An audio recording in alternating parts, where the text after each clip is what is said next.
Remote, beautiful, mysterious, unique. Islands are worlds of their own.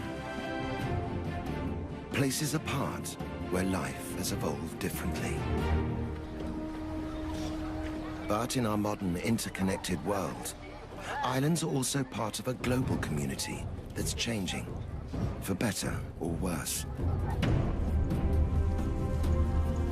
In this series, we're exploring the lives of islanders. We're discovering that no matter how distant they are from the mainland, how distinctive their histories, or how proud they are of their independence, islands can't separate their futures from the fate of humanity as a whole. In so many ways, these shores are the front line of global change. What happens here matters to us all.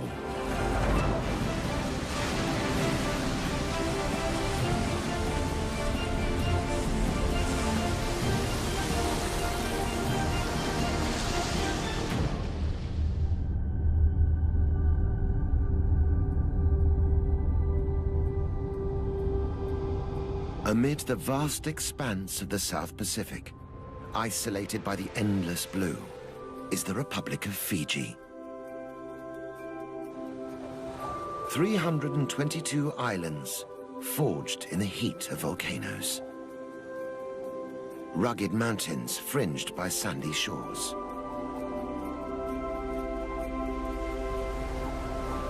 Behind the shelter of its coral reefs, Fiji nurtured a vibrant and unique way of life.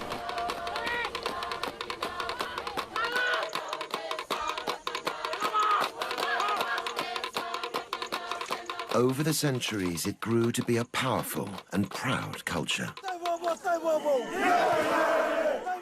Notorious amongst early European explorers for its ferocious cannibals and mighty warriors.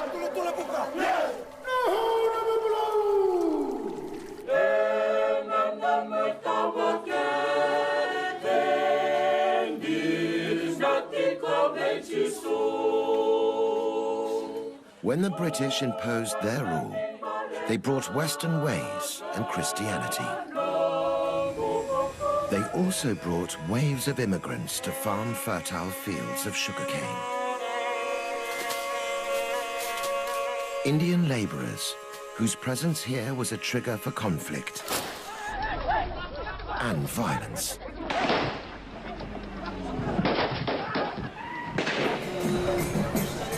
Today, an uneasy peace reigns. The new and old ways sit side by side. And the latest arrivals are tourists, for whom Fiji's islands are a tropical paradise.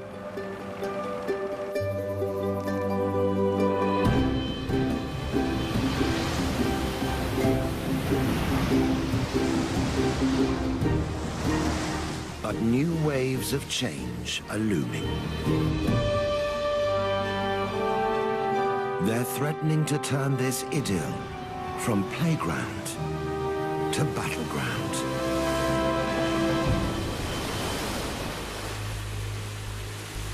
Sometimes the danger is all too obvious. But for those who know where to look, the effects can also be seen in the depths of the forests and beneath Fiji's blue lagoons. Sea temperatures are rising, coral reefs are dying, and the natural breakwater that protects Fiji's shoreline is being washed away. It's islanders who are on the front line of the fight to restore the balance. Strong and resilient, they also know how to nurture and heal. Now they are drawing on both sides of their nature to face the tests the world is throwing at them. Will it be enough to keep this paradise sunny in the teeth of the gathering storm?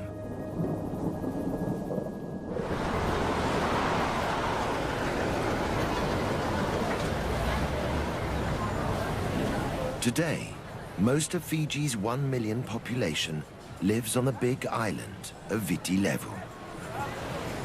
The capital, Suva, and a dozen other towns pulse to an urban beat. But outside the cities, life is organized along traditional lines. Head a few kilometers off the southern shore of Viti Levu to the island of Benga, and the importance of the old ways is clear to see.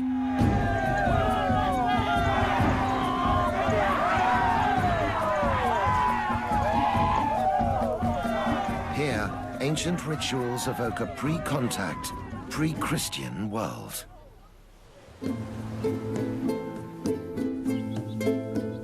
Distanced from the mainland, life moves at its own pace on Benga.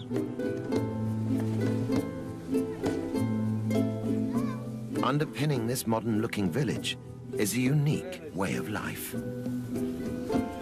where ancient traditions still survive.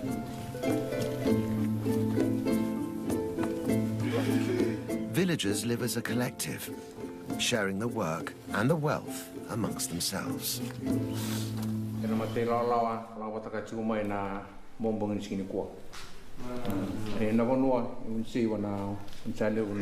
They are led by this man, Tui Sau.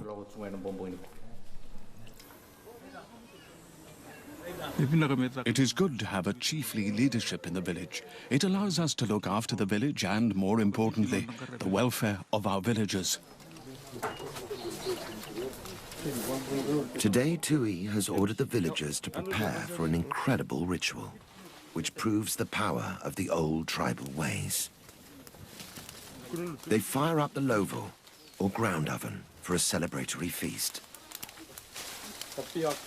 Every family has a specific role to play. But the ritual preparing of the feast isn't just about nourishing the body. It's one of the ways in which village children are taught to respect their tribal traditions. For Tui Sau, it's crucial to ensuring the old ways survive. It's important to teach them the right protocols, how to behave, and the different roles they must adopt in the village. But across the ocean, winds of change are blowing towards Benga. I think the Western way of living in Suva has a negative effect on our lives. It's easier to look after the village when there is one way of life and everyone is united. One custom that Tui Sau is determined to safeguard is Vila Vila Irevo, or literally, jumping into the oven. We know it as firewalking.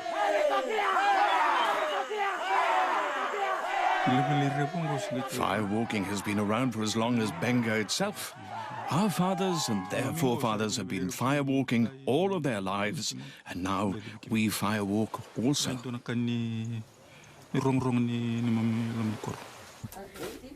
Firewalking is just for men, but everyone's involved in weeks of preparations.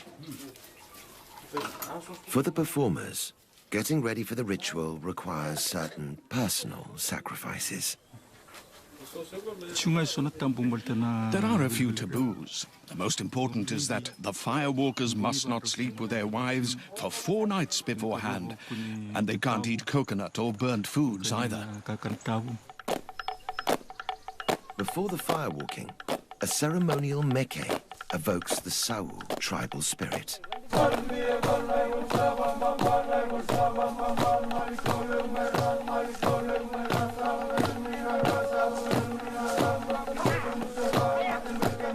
Warriors brandishing old war clubs reenact the battles of village ancestors. For centuries, these meke have been used to keep the past alive, and even to predict the future.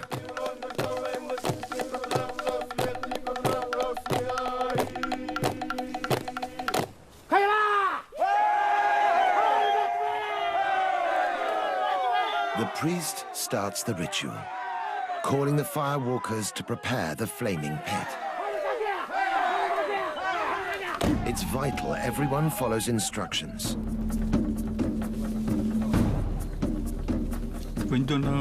If someone breaks the rules or taboos, they will get burnt.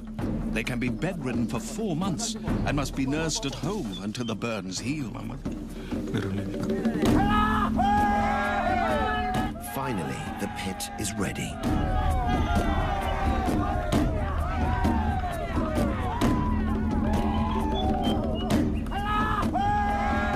One by one, the Sawu tribesmen brave the scorching heat to walk in the footsteps of their ancestors.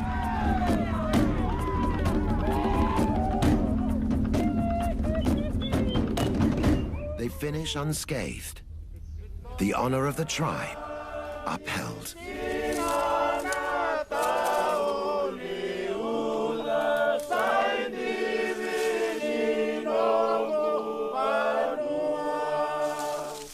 But Tuisaru knows the isolation of the island can only protect its people for so long.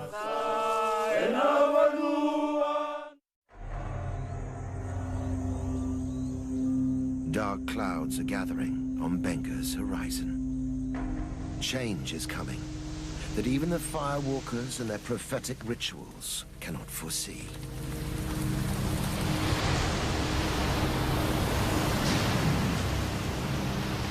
It won't be the first time waves of unexpected change have washed over these islands.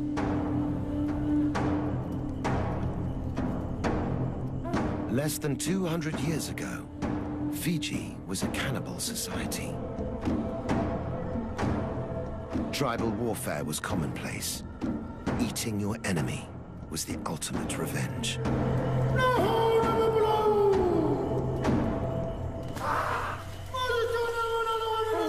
Christian missionaries from Europe set out to rid the islands of cannibalism.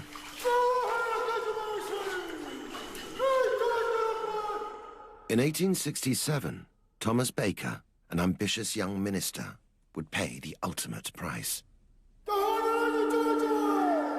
Declared an enemy, Baker was offered up as a sacrifice to the tribal war god. Then slaughtered, cooked, and eaten.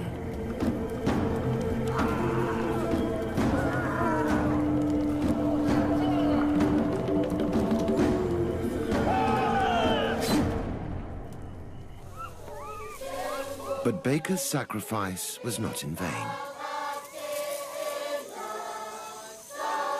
Violent Pacific traditions were tamed by Christianity. And today Fijian Christians regard the old days as Naguana ni Tevoro, the time of the devil.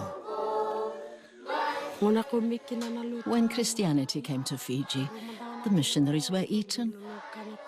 But people have seen the power of God and the gospel. It has taken away cannibalism and warfare. Asanatha Vikana is a Sunday school teacher in Nialwa village, in the north of Fiji's main island, Viti Levu. She's one of some 280,000 Methodists in Fiji. She's also the local chief's wife, and must integrate her faith with the indigenous customs that are still central to village life. Read your Bible, pray every day, and you grow. Christianity came to Fiji as a foreign religion and had to deal with the traditions and the people it found here. Read your Bible, pray every day. Images like this Black Christ are attempts to show that the Son of God came for people of all races. The missionaries reached out and succeeded in convincing Fijians. So much so that today Fiji is a sort of Pacific Islands Bible Belt.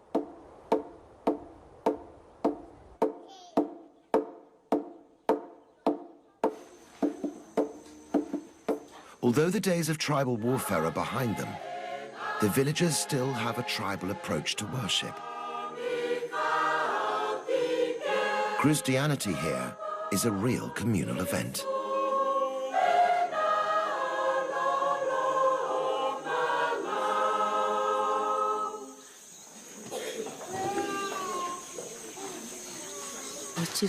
God has given us love for one another within our community. That's why our village is united. Also uniting the village is Asanatha herself. As the chief's wife, she shares his responsibility for the community's well-being. I am the mother of the village. If someone is hungry, it is my job to give them food.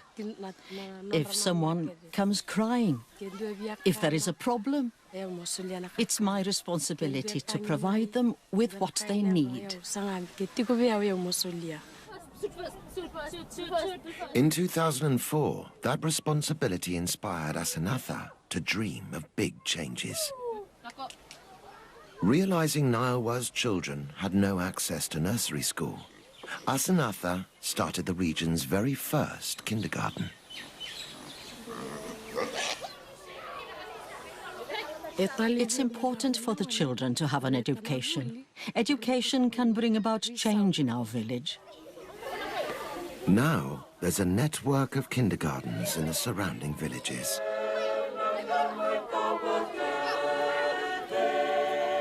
Throughout her campaign, it's been Asanatha's faith that sustained her.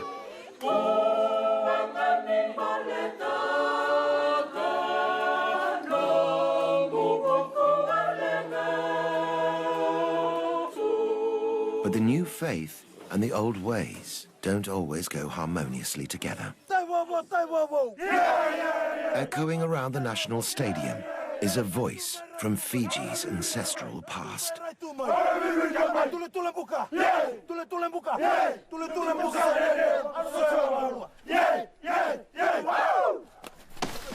The Thimbi is an ancient war chant. These days it sends the Fijian rugby team into battle.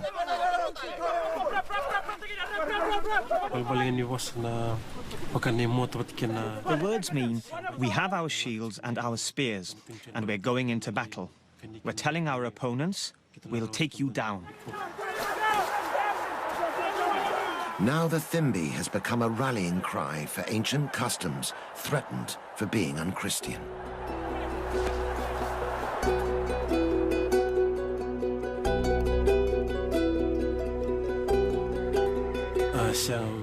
Our elders have been dancing the Thimbi since their time, and now we're doing it. It's been passed down to us. Sireli Nakalavuki performed the Thimbi in over 20 matches. The Thimbi makes you feel strong as you prepare for battle.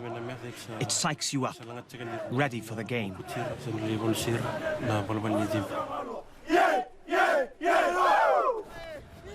But some church authorities didn't see it that way. In 2009, they declared the old war chant ungodly. With the support of the team pastor, they demanded a ban. Under heavy pressure, the team broke a 70-year tradition. They dropped the Thimbi ahead of a big international game. Whether or not they angered their old gods, the team were badly defeated.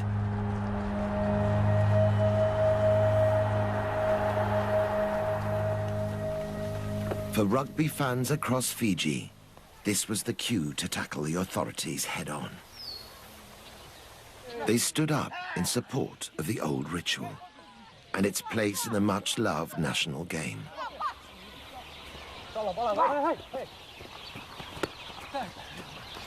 Like Christianity, rugby was brought here by Europeans, and it's been passionately embraced. Rugby is slowly becoming a religion in Fiji. There's a lot of support and encouragement for rugby in the villages.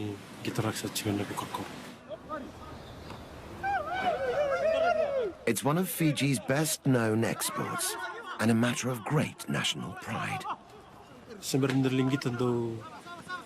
Before I play a match, my parents urge and encourage me. Go and show the world that you are a good rugby player and bring success to Fiji. Eventually, those calling for the return of the Thimbi were heard. The rugby union stood up to the Christian objectors and reinstated the old war chant. Before each game, its battle cries echo once more, carrying Fiji's pride in its tribal past around the world.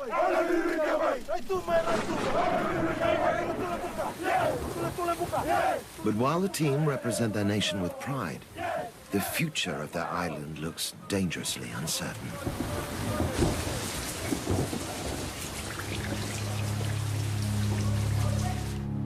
Tides of change are threatening to wash away the land which inspires such patriotism.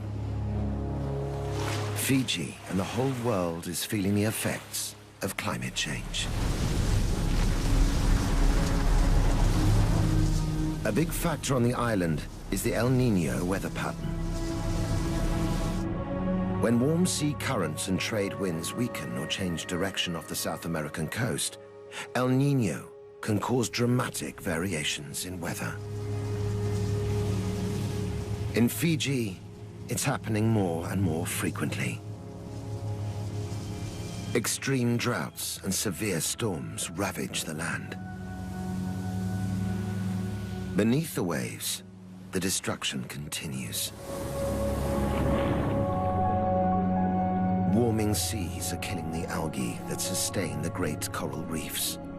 It's these reefs that stand between the tempest of the Pacific and Fiji's vulnerable coastline. Without them, islanders can only watch as high tide threatens to engulf their homes. Graves that once lay under coconut trees now lie under the waves.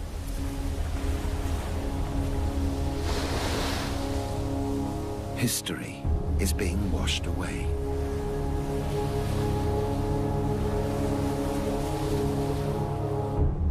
"90% of Fiji's population live along the coast. Many are wondering if it's time to head for the hills.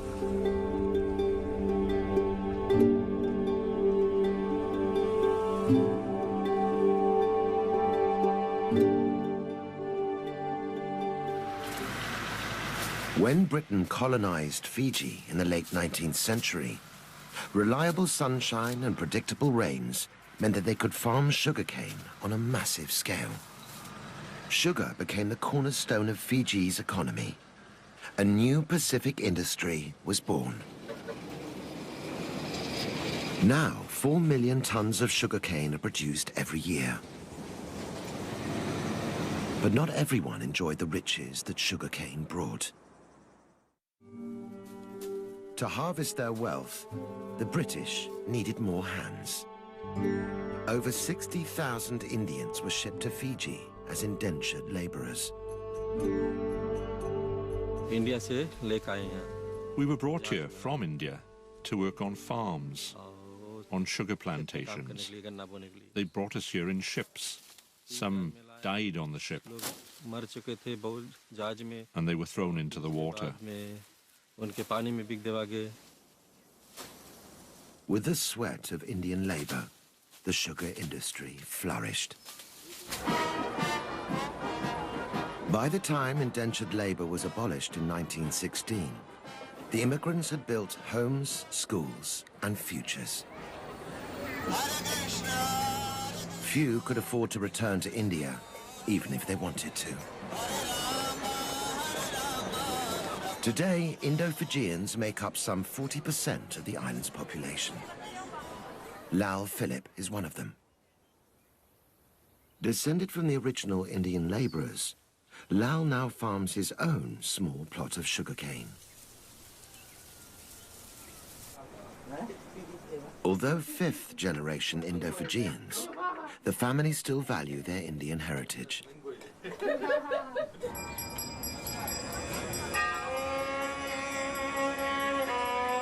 Their Indian spirituality has taken root in their adopted homeland.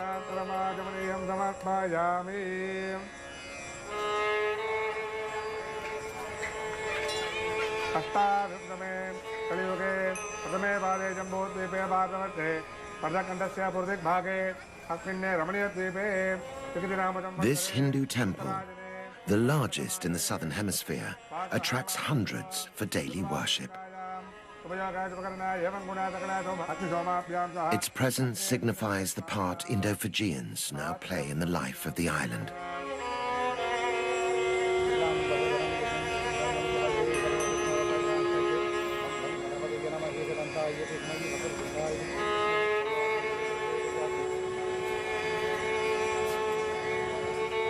Inside, the devoted worship Lord Murugan, the guardian deity of the seasonal rains.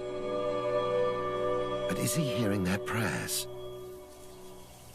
1996-97 was a very dry season. The cattle started to die and food was scarce. It was very difficult. We thought that we might not survive the drought. So many of our cattle died. The drought of 1997 was no exception. Records show that over the past 20 years, Fiji has been more drought-prone than ever before. It used to rain in December, January, February. Now we don't see rain, and it's too dry. Without rain, the sugarcane doesn't grow well, and the crop yield decreases day by day. The country is facing hard times.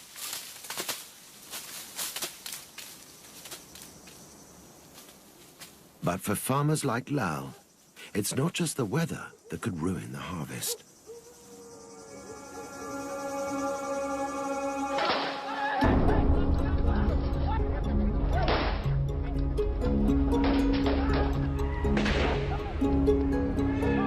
"30 years of political instability have rocked this island republic. The conflict stems from ethnic tensions between indigenous and Indian Fijians. In the past, those resenting the Indian presence took matters into their own hands. Blood was spilt on both sides. Fueled by these tensions, 4 governments were overthrown. Thousands of Indo-Fijians fled Fiji. But leaving wasn't an option for Lal. I'm an Indo-Fijian. My blood is mixed. If we're born in Fiji, then we are Indo-Fijian. Today, an uneasy peace reigns in politics. But the battle to protect these islands from the El Niño effect goes on. Droughts aren't the only problem. Extreme storms also threaten livelihoods. Satendra Philip is another member of Lal's family. He harvests his crop from the sea.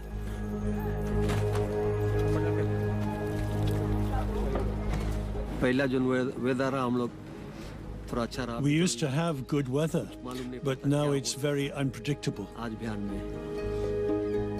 With no warning, the sea can get very rough. All sorts of changes are happening. Even on a beautiful day, beneath the calm ocean surface, there are dangerous currents of change. Powered by El Niño, they bring unseasonably violent weather. Fishermen like Satendra are caught in the eye of the storm. Once I forgot my radio at home.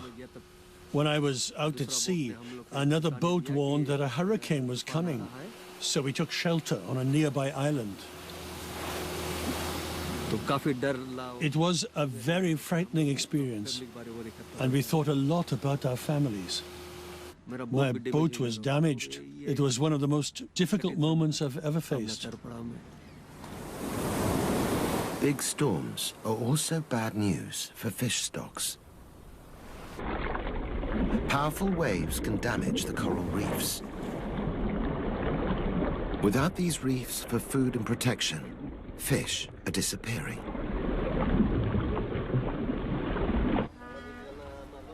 Outside the cities, half of all households depend on fishing. The changes in weather threaten their whole way of life. Their children face an uncertain future. If the extreme weather continues, it's not just the farmers and fishermen that will be affected. So too will Fiji's tourist industry. Each year, 500,000 visitors arrive looking for their own castaway paradise. Romance, adventure, culture. Fiji has it all.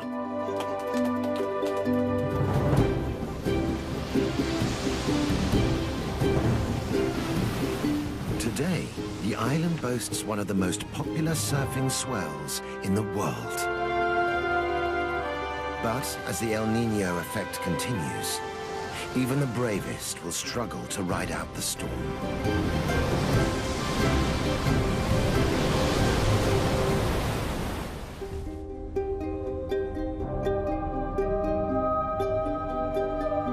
Inland, there's a different landscape at risk.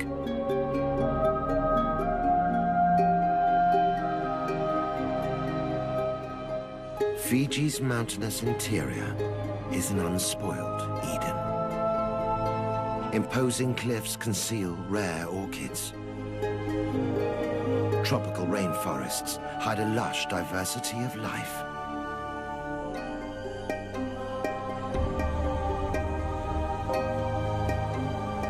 Yet even Fiji's heartland is at risk from the El Niño effect.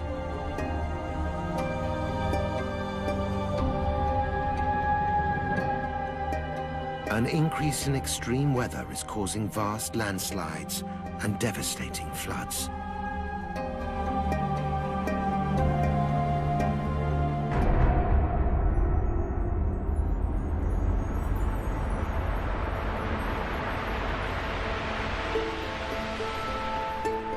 Hidden in the remote Nasori highlands is a village lost in time.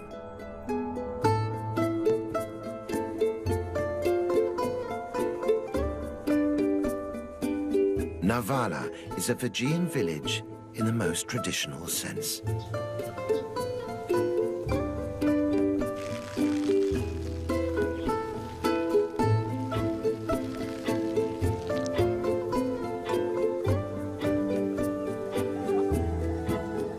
With no mains electricity, life goes on much the same as it did hundreds of years ago.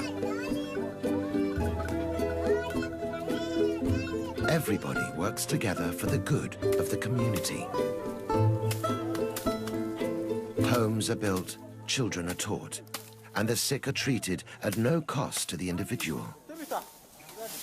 But the effects of climate change are threatening this utopian idyll.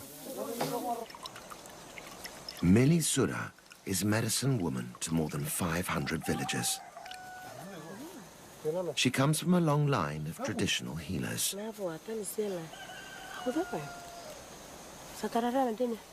Millie believes healing is in her blood, and ancient laws govern its use.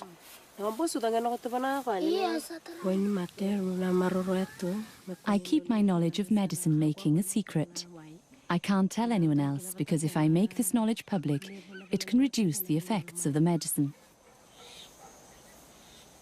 Millie sees her patients every day, and their complaints are seasonal.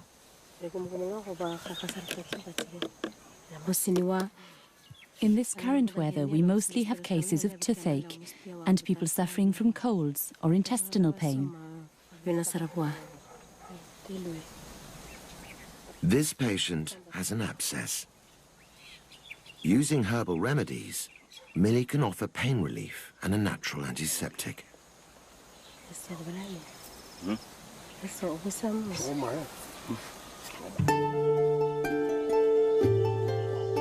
For ingredients, she's totally dependent on the huge natural pharmacy on her doorstep.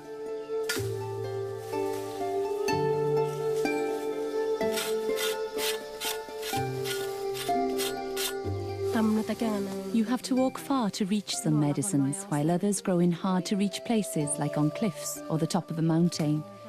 The harder it is to find, the better the healing power of the medicine.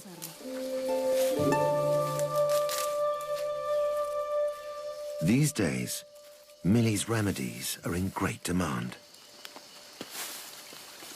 The change in weather brings with it numerous infections. At times like this, lots of people come to ask me for medicine. People here have come to understand how the plants and herbs which grow around them can keep their families healthy. In Millie's hands, this wisdom can be released to heal a new generation. Take a mango tree, for instance. It can be used in lots of ways. It can be scraped and mixed with hot water and salt for gargling. And it can also be drunk to treat diarrhea.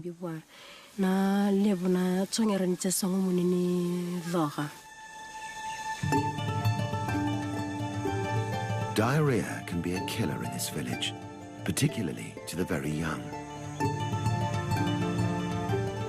It's crucial that Millie is able to find the right plants at the right time to treat it. But the changes in Fiji's climate are putting Millie's natural pharmacy in danger. She has to walk further and further to find the plants she needs. Millie is worried that one day they won't grow at all. It's been very dry and windy. It hasn't rained for a while now. Many plants and trees thrive in wet conditions, and too much heat can destroy some medicinal plants. The whole island seems to be sending a message that the balance of life here is changing. Since the dawn of time, it's the sea that has kept the equilibrium. As powerful waves sculpted the landscape, life on Fiji evolved in sync with the swell. But the tide is turning.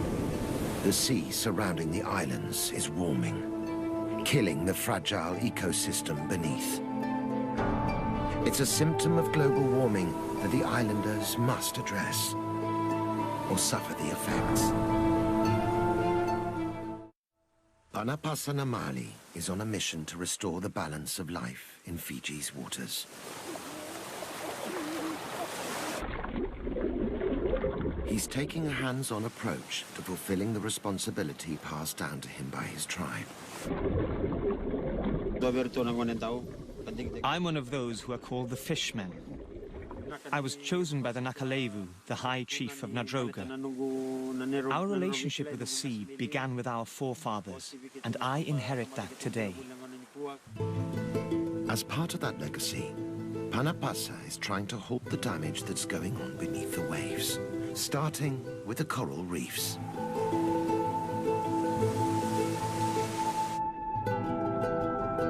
These reefs shield the island by absorbing the force of the powerful Pacific waves.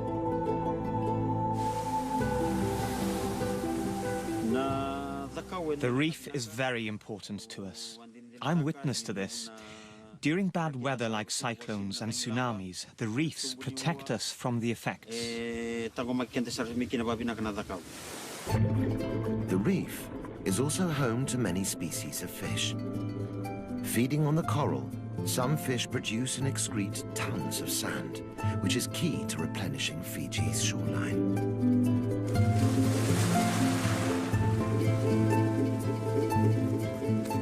But this delicate ecosystem is being washed away.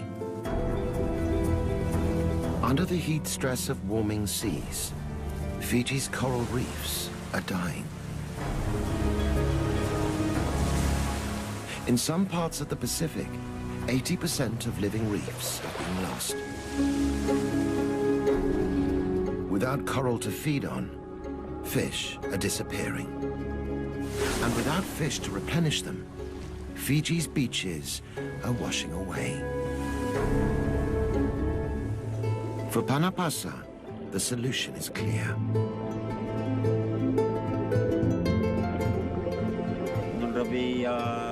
The relationship between the fish and the sea needs to be revived. We need to restore life to the waters. One way to bring back the balance is to restore the coral reefs. On the island of Motoriki, villagers are doing just that. They've started to farm coral on a scale that could make a difference. Using artificial trays to grow cuttings of wild coral, they hope to bring their reef back to life.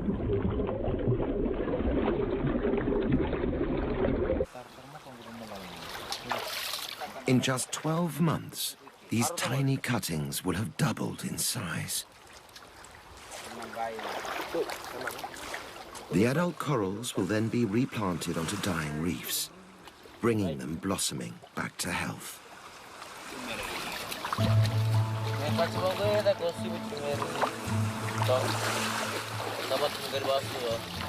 By renewing the reefs, these islanders are helping build a sustainable future for Fiji. One that could make a global impact.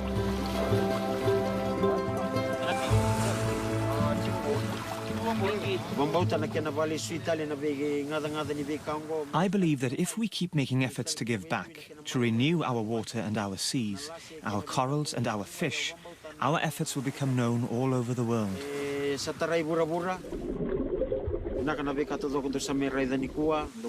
Everything you see here, I have faith in and believe in. Though it's too early to see long-term results, the signs are promising. The islanders have started the fight back against climate change in Fiji.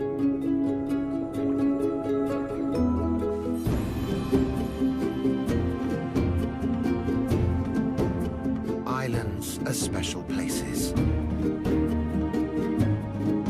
Fiji's islands amongst the most distinctive of them all.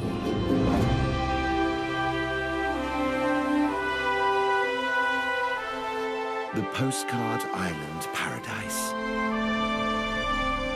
This is the beauty that has carried Fiji's name far and wide.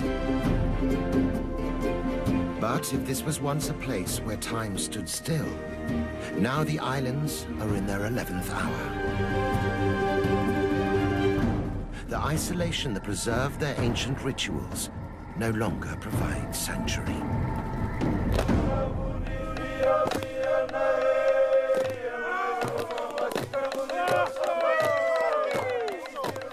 Fiji's children are taught to respect traditions passed down from their fathers and to learn from the care lavished on them by their mothers. These are children who can still enjoy their season in the sun. But as they grow, they'll tackle challenges no other generation has had to face. Not only must they learn to live with their divided past, they must build their future in a changing world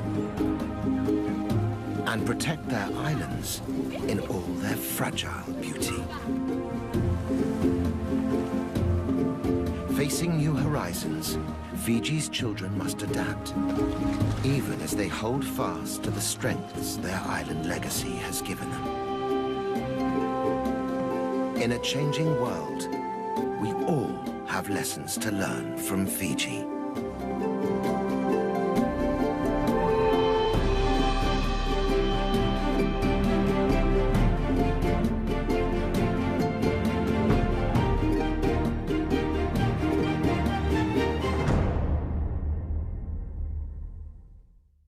Powerful and proud culture. Notorious amongst early European explorers for its ferocious cannibals and mighty warriors.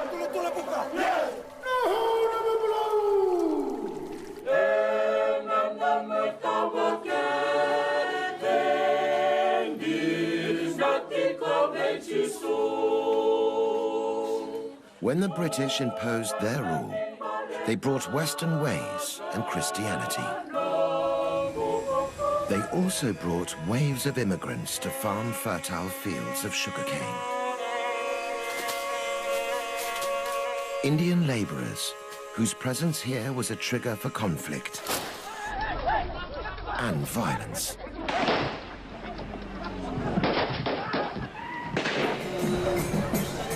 Today, an uneasy peace reigns. The new and old ways sit side by side. That protects Fiji's shoreline is being washed away.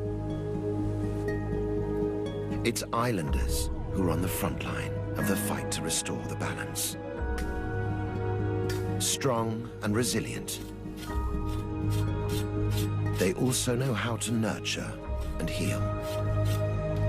Now they are drawing on both sides of their nature to face the tests the world is throwing at them. Will it be enough to keep this paradise sunny in the teeth of the gathering storm?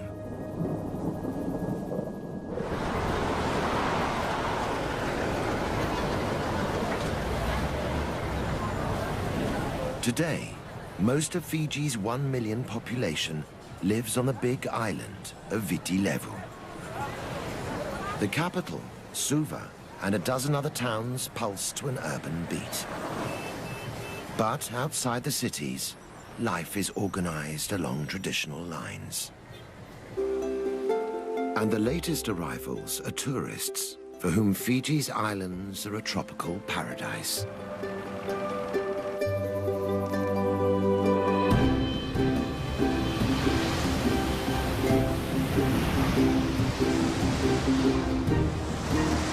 But new waves of change are looming. They're threatening to turn this idyll from playground to battleground.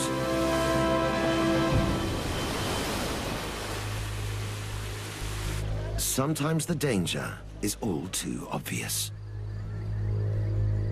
But for those who know where to look, the effects can also be seen in the depths of the forests and beneath Fiji's blue lagoons. Sea temperatures are rising, coral reefs are dying, and the natural breakwater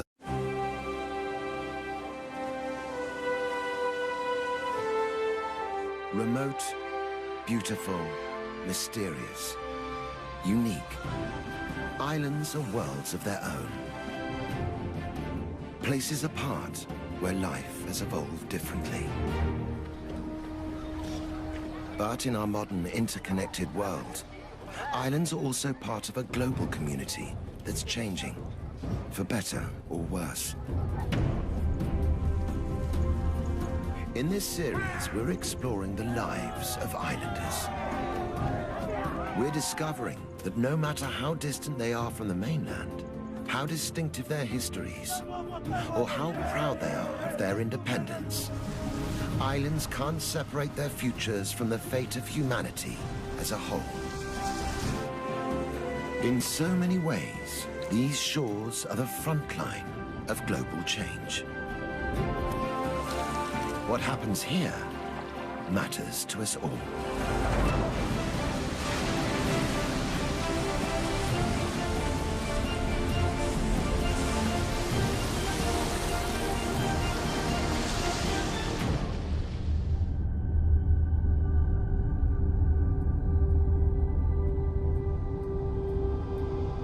Amid the vast expanse of the South Pacific, isolated by the endless blue, is the Republic of Fiji. 322 islands forged in the heat of volcanoes. Rugged mountains fringed by sandy shores.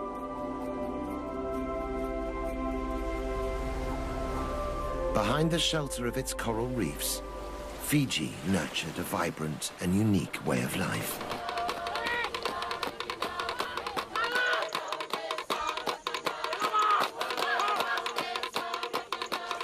Over the centuries, it grew to be a powerful